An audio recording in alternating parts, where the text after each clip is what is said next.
Bonjour, dans cette vidéo, je vais vous proposer une méthode pour rattraper le décalage qui se crée quand vous changez de couleur, quand vous faites un travail de rayure dans un tricot en rond.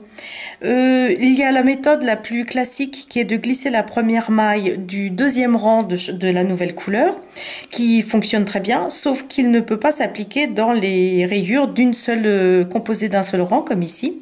Donc je vais vous proposer une autre façon de faire que j'applique systématiquement à toutes mes rayures et que j'ai apprise en suivant le blog de tricoteuse d'Islande, Hélène Magnusson, qui avait proposé un tuto en photo il y a quelques années.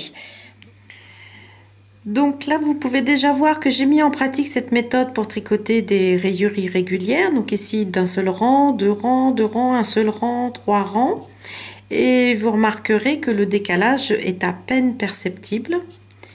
Il faut simplement prêter légèrement, prêtez même très attention à dessiner des mailles régulières quand vous changez de rang, à tendre votre fil correctement, ce qui vous permettra d'avoir un rattrapage qui sera le plus invisible possible. Plus vos deux mailles, celle du premier rang, la première maille du rang, pardon, et la dernière maille du rang, plus ces mailles seront régulières avec une tension conforme aux autres mailles, plus le décalage sera invisible. Donc là, en fait, on peut quand même, et vraiment, je vous assure, vous allez voir, je vais vous montrer l'envers, je vous assure que j'ai appliqué cette méthode et que j'ai réellement changer de couleur à chaque rang, d'ailleurs ça se voit, et pourtant c'est réellement ici que mon changement de couleur a eu lieu.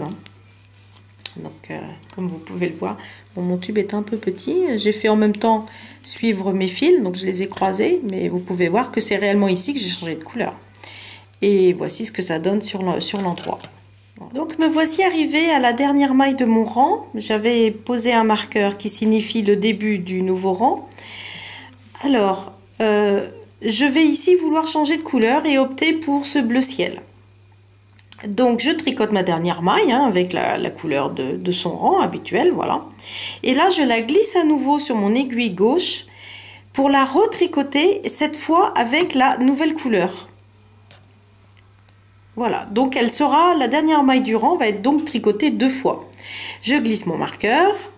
Alors, je lâche mon ancienne couleur et donc je tricote mon rang avec la nouvelle couleur.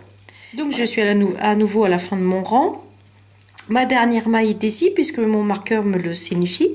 Même si elle est tricotée de la couleur du rang, c'est simplement parce qu'elle a été tricotée deux fois. Donc là, maintenant, je vais terminer mon rang en la tricotant. Alors, pour cela, pour rattraper le décalage, je vais remonter la jambe droite de la maille d'en dessous. Donc là, je fais attention à ce qu'elle soit bien régulière, donc bien tendue, pas trop lâche. Donc je prends la jambe donc droite et je la mets sur mon aiguille gauche. J'ai donc deux mailles sur l'aiguille et je vais les tricoter ensemble avec la couleur du rang concerné. Voilà, donc ici bleu. Donc, c'est là où on fait quand même attention à ce que tout soit correctement tendu, pas trop lâche, etc. Voilà. Donc, et voici ce que ça donne. Donc, on voit que on est au même niveau, on a deux mailles bleues, et puis les rouges sont au même niveau. Et en fait, on va retrouver l'équivalent de ce que l'on voit ici en dessous. Voilà, hop, ce rattrapage. Enfin, cette absence de décalage. Donc ça, on applique ce principe à chaque changement de couleur. Donc là, par exemple, je n'ai qu'un seul rang de bleu. Disons que je veux à nouveau tout de suite un rang de rouge. Donc je viens de traiter ma dernière maille, comme je vous l'ai montré, là en saisissant la jambe gauche.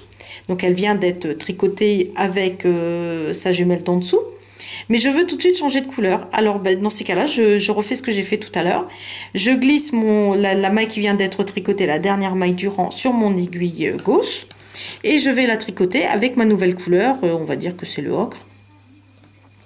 Donc je tends bien mon fil bleu. Je vérifie la tension du rouge. Voilà. Et là, je tricote donc une deuxième fois la dernière maille du rang. Voilà, donc je glisse mon marqueur et je tricote le rang.